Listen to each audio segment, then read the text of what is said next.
Hello, everyone. It's me, Alonda. I'm coming to you as Alonda Kusimo now.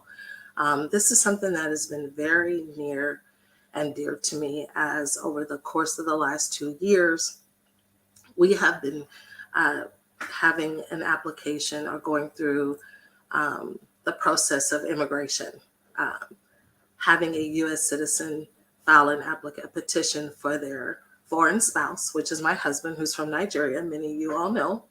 So I want to share with you my point of view because I think it will shed some light into as we go into 2024 election, just to give you help you better understand what's going on. So what I would ask you to do is definitely share this, invite people.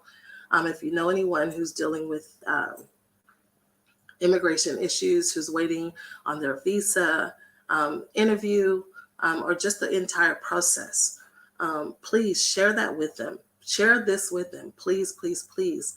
And as I stated, let me state this disclaimer. This is my experience, my view, and I'm not blaming anyone for anything except the process is broken. The process is broken. And as we get into it, you'll understand why I am saying the wall is not the only issue. The border is not the only issue. So please share this. If you are in a state or a country where you know that your congressman or U.S. Senate representative has a passion and desire to talk about immigration reform, talk about the immigration backlog, as well as the issue with the border, please tag them in this.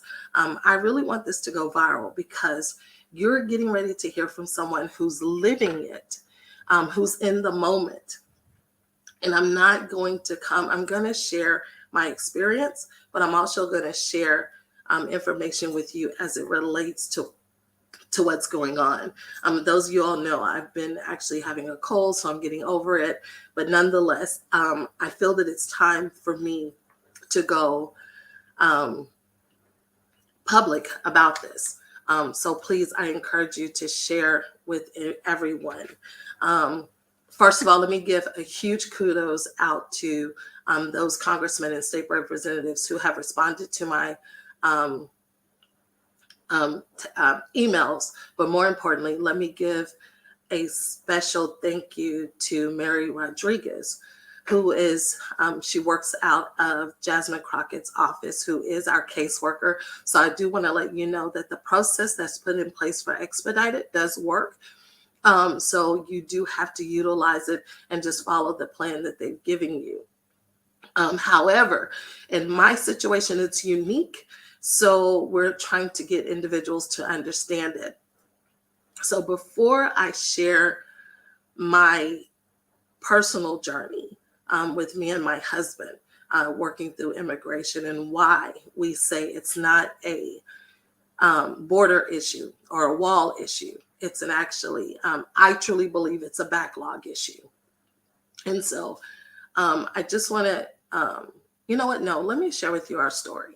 So my husband and I got married in November of 2022, 11/25/22. And when we got married, prior to that, we had put in for him to come and visit the U.S. so he could speak with those people that were important to me to ask for my hand in marriage. If you're of the Nigerian culture, then you understand that there are things for you to do. The first time we submitted, he was denied. They said that encouraged me to come to the UAE to visit. And so we said, okay, so we tried again. The second time it was denied without reason. So fast forward, we went ahead.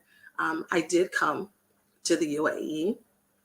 We were married, and we then began to apply for the visa for him, the I-130, for him to come to the States.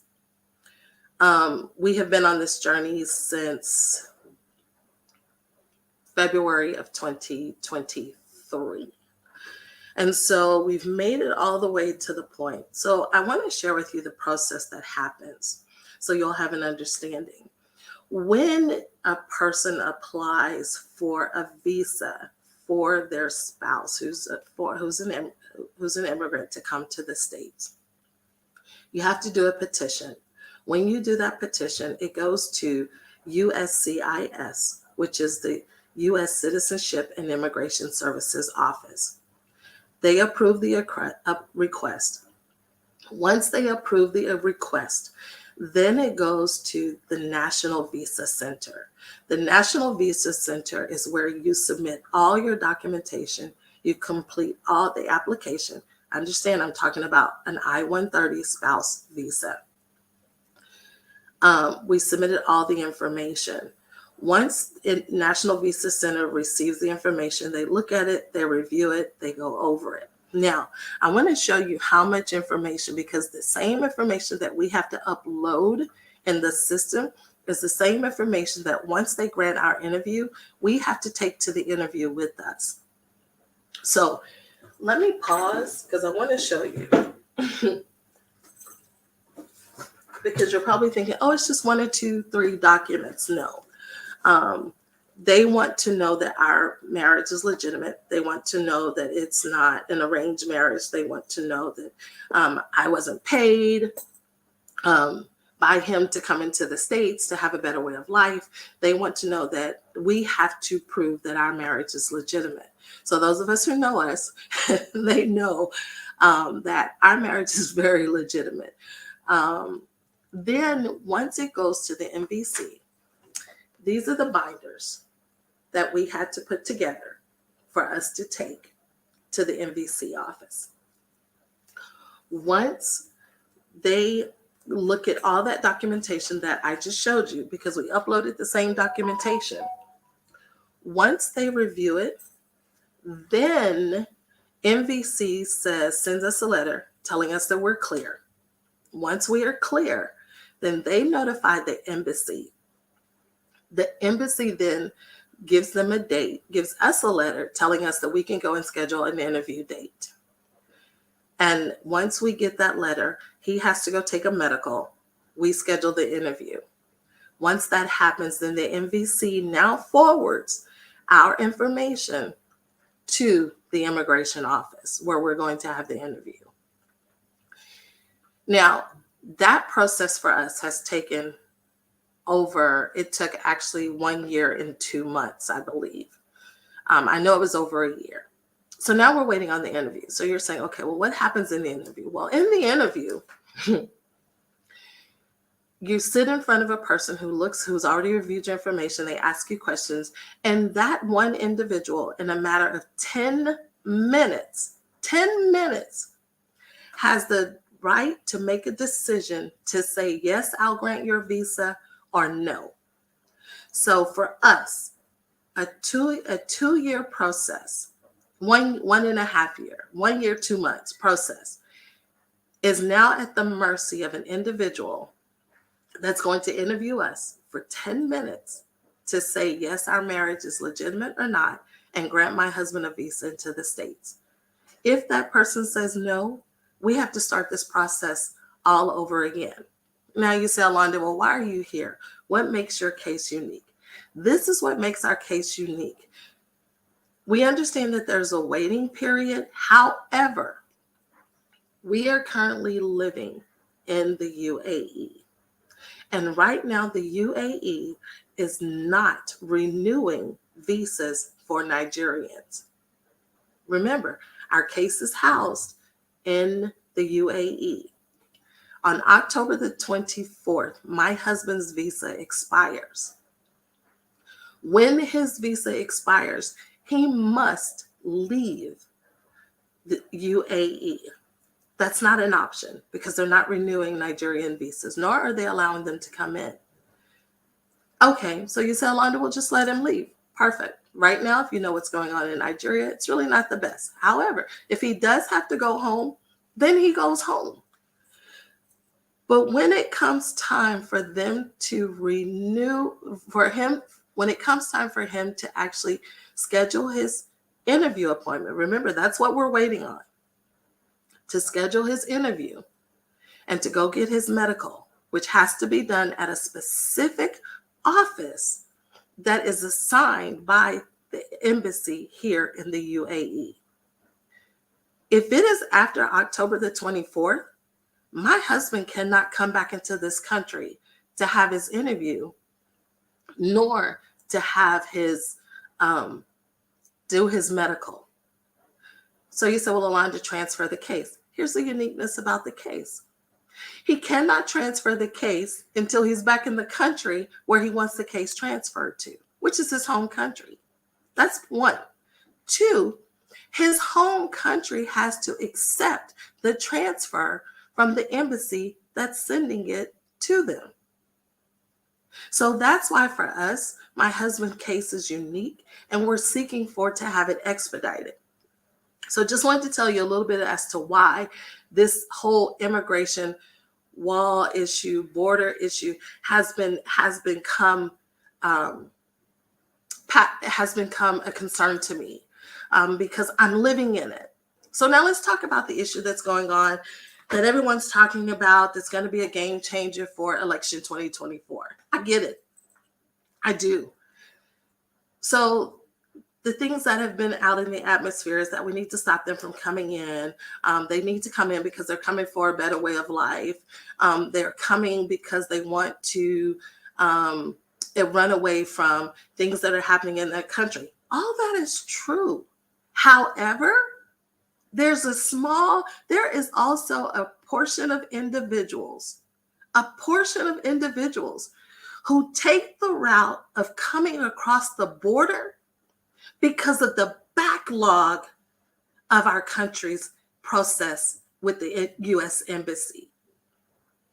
So yes, there is a small portion who are not disenfranchised, whose life is not threatened, but who understands that they want to come to our country because they're afforded a better way of life.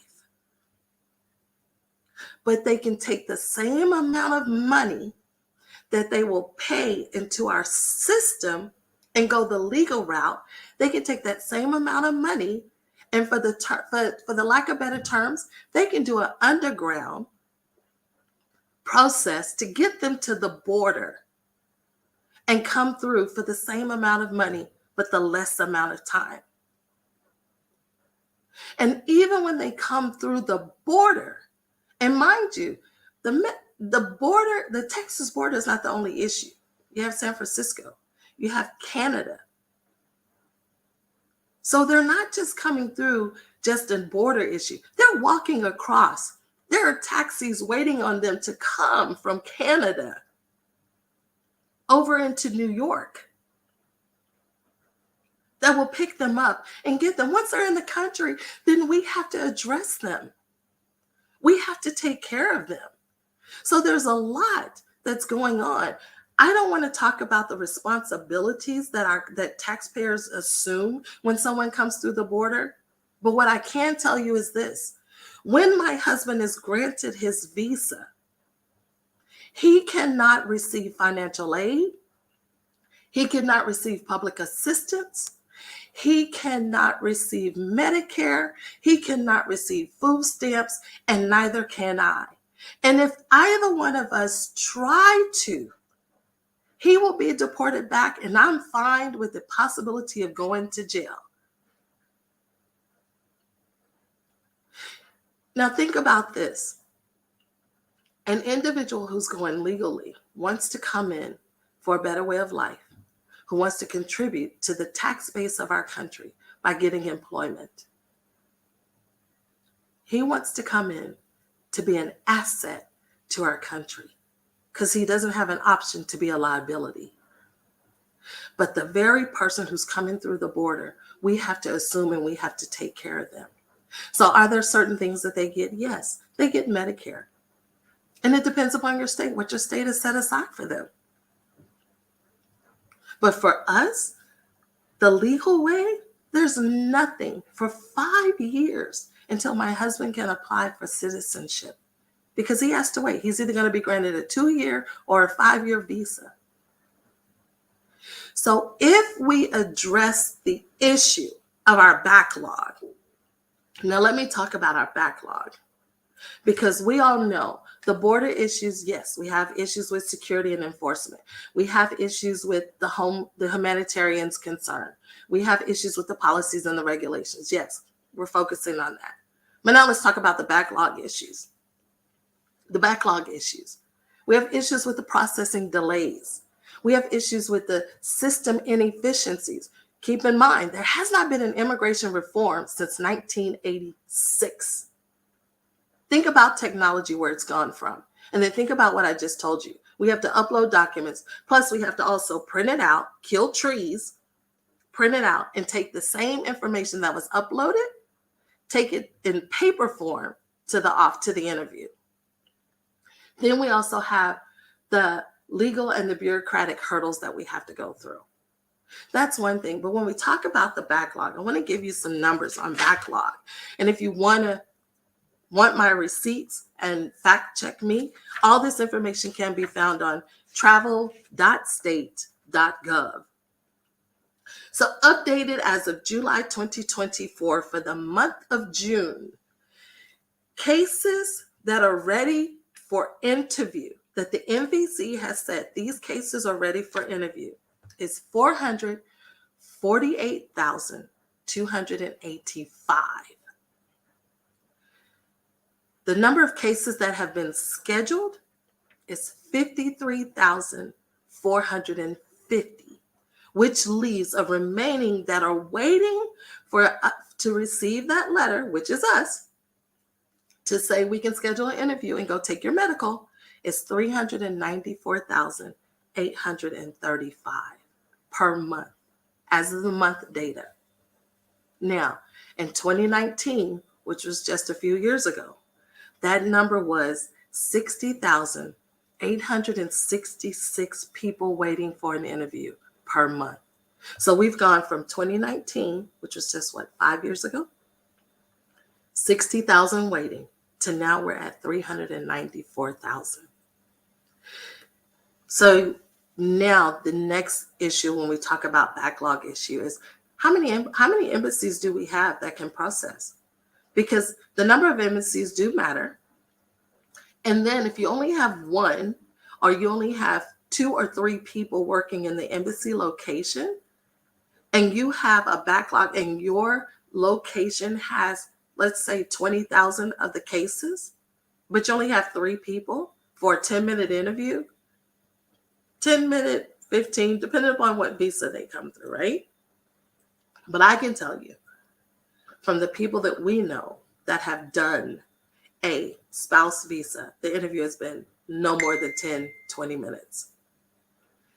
There's a total of the U.S. embassies. There's 173. If you want to know where they all are, as I stated, you can go to travel.state.gov or you can go to visaplace.com. And then there's 88 consulates.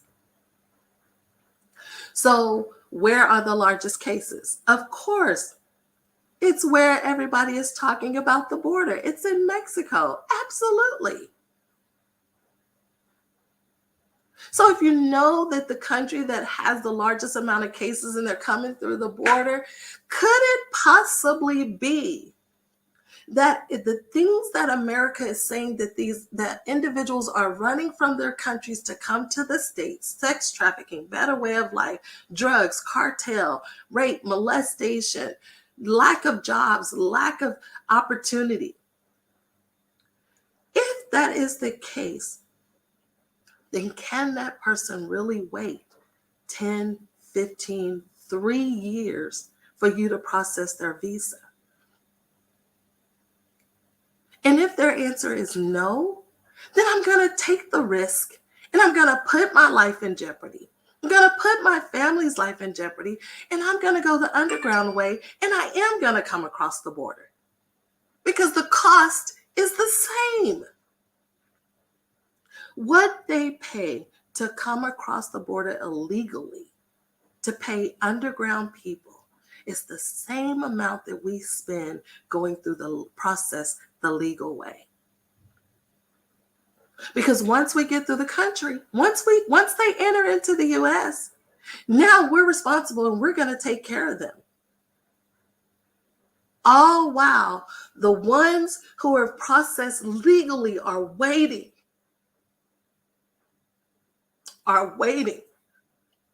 to come for the same reasons. There are stories on YouTube. We talk about they come, they don't have anything. Maybe so. But on YouTube, there are individuals who came across from China. He had a restaurant, couldn't afford to continue to maintain the restaurant, packed up his belongings, went the underground way, and came in with over what's equivalent to 200,000 US dollars that we don't even get to tax from. So for me, we can talk about the border, but at the same breath that we're talking about the border, we need to be talking about the backlog. You have 448,285 cases, and there's only 173 embassies and 88 consulates. CNN reported that for someone in China, if they wanted to come, it would approximately take them based upon the flow now, it would take them 134 years before they even get an interview. So I hope you can see why I'm saying the border is not the only issue.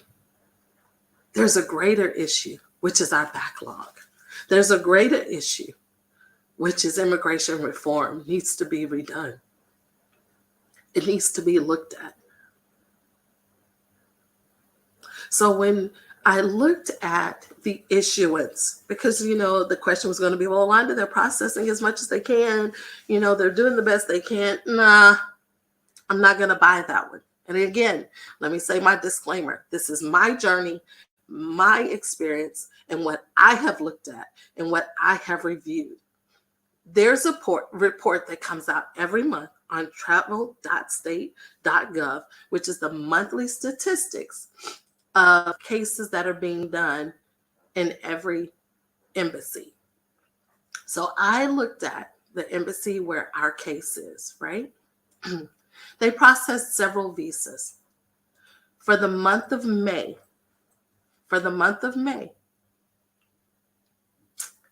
that office processed spouse visas, which is us.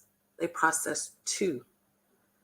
But for the all visas that are coming, that are in waiting, they have scheduled for, they processed 256 cases. 256 cases. The average case, you're only in there for about, I'm going to say an average of 30 minutes. I know for spouse, it's about 10 to 20. My husband's first 2, before we got married, when he was wanting to come to ask for my hand in marriage, one was less than 7 minutes because you're at the mercy of the person who's sitting behind the desk. 256 cases were processed in the month of May. Out of those 256, only 2 were spouse cases. Go to the month of June, same location, total number of cases. Total number of cases for June, 317 cases. Spouse, our type of visa, 1. Now, I don't know how many people are working there because they don't have those stats. You can't call, you can't talk to them. We cannot reach everyone. Our families keep saying, call them. You can't call. It tells you in the letter. Do not call until 1 year after your case has been approved by NVC. So that's why I reached out to my Congressman Jasmine Crockett's office, because we have a unique situation. But these are stats of why I want you all to understand. It's not just a border issue. So challenge your senators, challenge your state representative, challenge your congressman. It's a backlog issue. So let me make it personal for you. The people that come through the border, when they come through, I told you we have to provide them with minimal public assistance, Medicare. Some states provide them with a stipend. Some states provide them with food assistance, right? Now, remember earlier I told you when my husband comes through, we can't access any of that. He can't access it. Even if he wants to go to school, he cannot even apply for financial aid. So as a U.S. tax-paying citizen, I understand we want to be concerned about the border, but there's no control of the border right now. There's no process. So every time they come through, which is on the average of 4,000, but yesterday, Sunday, 13,000 came across the Canadian border into New York. So your tax dollars, which goes towards Medicare, food assistance, and the stipends to help those individuals for a better way of life. I'm not saying that they don't deserve it. Yes, I am saying they don't deserve it because they should have the same benefits and the same responsibility that my husband and I have to go through when he came the legal way and nothing's affordable, nothing's available to him, because when I signed on the line to say I will sponsor here, the country says that, Alonda, you said that you can be financially responsible for him if he does not have a job. And when he has a job, he will contribute to the tax base the same as every other U.S. citizen, but he doesn't get to take advantage of it. Help me understand that. Help me understand that, because that's the part that's not wrapping. I can't wrap my mind around it. He comes into the country, he gets a job, you take out the same taxes that you take out of a citizen, but he's not allowed to be a benefactor if he ever needs those benefits. But the individuals who come through the border, because they maybe chose not to go through the legal process because of the backlog issue, gets those benefits.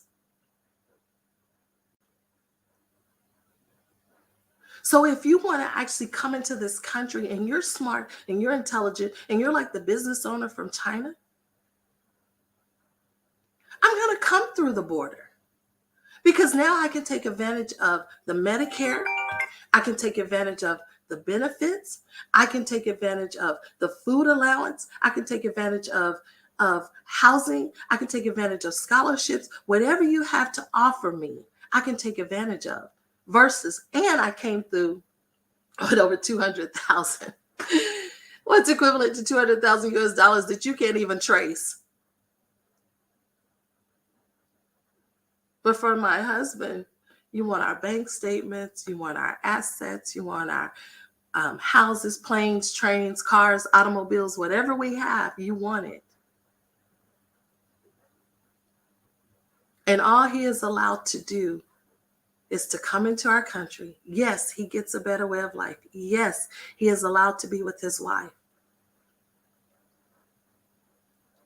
But he is now a contributor of the tax base of our country, because when he gets a job, because he's legal, so he doesn't have to work under the table, he doesn't have to catch out on the street corner, he doesn't have to wait for someone to give him an under the table job, he doesn't wait for someone to hire him without papers. He goes and get a job, and he contributed to the tax base of federal, state, and local services that he can never be a benefactor of until he becomes a U.S. citizen. So I'm asking everyone who's watching this today, share this. Share it with your state representative. Share it with your share it with people, to let people wake up and realize it's not just about the border. The border is only a fraction. But if we fix the backlog, it might also fix the border issue. Just maybe. My thoughts. Just me. Someone who's living in it, living in the moment right now. So please share this with anyone. I will share with you all. I have reached out to several congressmen, of course, My very own Jasmine Crockett, I thank you, Congresswoman, for your office being efficient and effective. To your Chief of Staff, Mr. Kendall Locke, thank you. Mary Rodriguez, thank you for every time that I call from the UAE, you're available to take my call. You don't put me into a voicemail. Thank you. Oh, yes. And my husband and I made the decision for me to move to the UAE because we had to show bank statements. We had to show leases where our names are tied together. Well, he can't get anything in the States.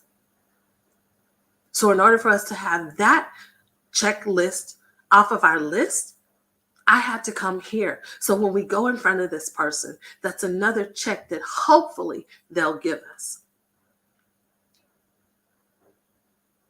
So yes, I've been here since May of 2023. I've been here since May of 2023. You don't think I want to come home? You don't think my husband wants to come to the States? So yes, it's a backlog issue. If we just take a glean of our focus and listen to some of the congressmen and the senators who want to address the backlog issue, maybe that'll help us with our border issue. Just maybe. I'm not saying it's factual. I'm not saying that there's not information that I haven't missed, because what I share with you is my personal journey with my husband.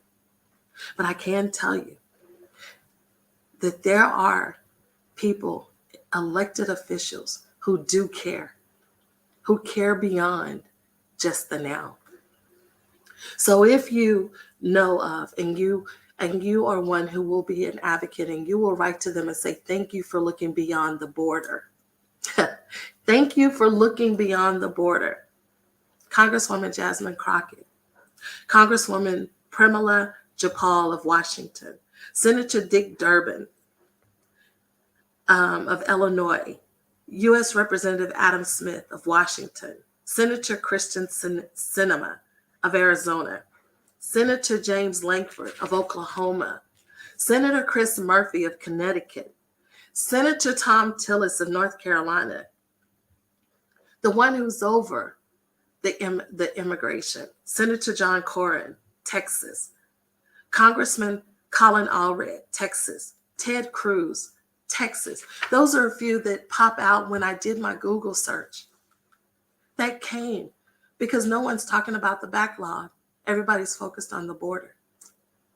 But just maybe if we try to switch our mind and go from the border and look at the backlog, maybe it'll fix our issue.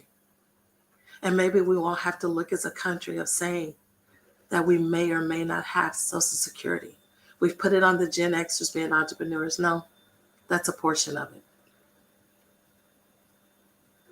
But maybe if we release that 400,000 plus individuals who are waiting to come into our states to get a job, to be able to increase and contribute to our taxes, just maybe that could be a small portion that could fix our immigration issue. Just maybe. That's all I'm saying. So for me, it's not just a border issue. It's a backlog issue. So I thank you all for listening. Please share this. I will keep you all up to date on what's going on with my husband's case. Waiting to hear back from Congresswoman Jasmine Crockett's office. I will let you know. But I would tell you, utilize your resources. The old lady gang in DeSoto, this is what they talk about. You have to use the resources that are in front of you. And that's why it's important that when we elect officials at the local, state, and federal level, it's important that we elect those officials that have a holistic view, not a one-sided view, not a personal view, not an emotional view, but a holistic view that looks at every situation, every possibility. And it doesn't stop with just talking to us about issues, but what changes are you going to make in the process? What changes are you going to make? I stated, immigration reform has not changed since 1986. For those of you who are old enough to think, no, go back.